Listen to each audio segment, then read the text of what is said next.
నేను హీరోయిన్లను బెదిరించానా?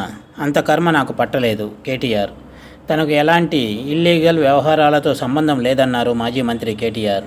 Phone tapping అంటూ leak వీరుడు రేవంత్ రెడ్డికి ప్రెస్ మీట్ పెట్టే దమ్ము లేదన్నారు. ఎవరో హీరోయిన్లను తాను బెదిరించానని ఓ మహిళా మంత్రి మాట్లాడుతున్నారని, అలాంటి పనులు చేయాల్సిన కర్మ తనకేంటని, అలాంటి దిక్కుమాలిన పనులు చేయాల్సిన పరిస్థితి ఏంటని కేటీఆర్ అన్నారు. ఫోన్ ట్యాపింగ్ వ్యవహారాలతో తనకు ఎలాంటి సంబంధం లేదన్నారు. ఇలాంటి అడ్డమైన మాటలు, చెత్త మాటలు మాట్లాడితే వారు మంత్రులైనా ముఖ్యమంత్రులైనా వారి తాట తీస్తానన్నారు కేటీఆర్. తాట తీయడం అంటే ఇంకేదో కాదని, వారిని లీగల్గానే ఎదుర్కొంటానని అన్నారు కేటీఆర్. రేవంత్ రెడ్డి 100 రోజుల సమయం వృధా చేశారన్నారు కేటీఆర్.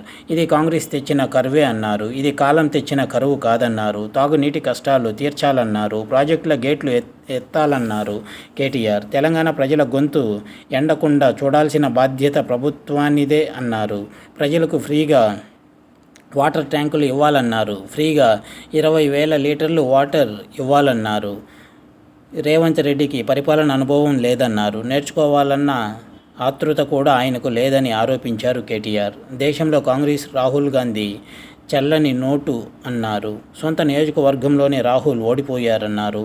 హైదరాబాద్ చుట్టూ ప్రాజెక్టులో నీళ్లు ఉన్న నగరంలో నీటి ఎద్దడికి కారుకులు ఎవరు? మహిళలు ఖాళీ బిందెలతో యుద్ధాలు చేస్తున్నారు. మంచినీళ్ళు మహాప్రభో అంటూ ప్రజలు అల్లాడుతున్నారు. రేవంత్ మాత్రం గొంతు చించుకొని తిడుతున్నారు. 2023 నవంబర్లోనే మేము స్పష్టంగా చెప్పాము, కేసీఆర్ అంటే నీళ్లు, కాంగ్రెస్ వస్తే కన్నీళ్లు అని.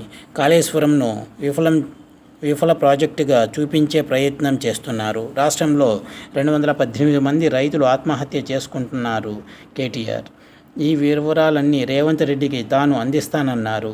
వారందరికీ 25 లక్షలు రేవంత్ రెడ్డి ఇవ్వాలని కేటీఆర్ డిమాండ్ చేశారు. ఇది వ్యూవర్స్.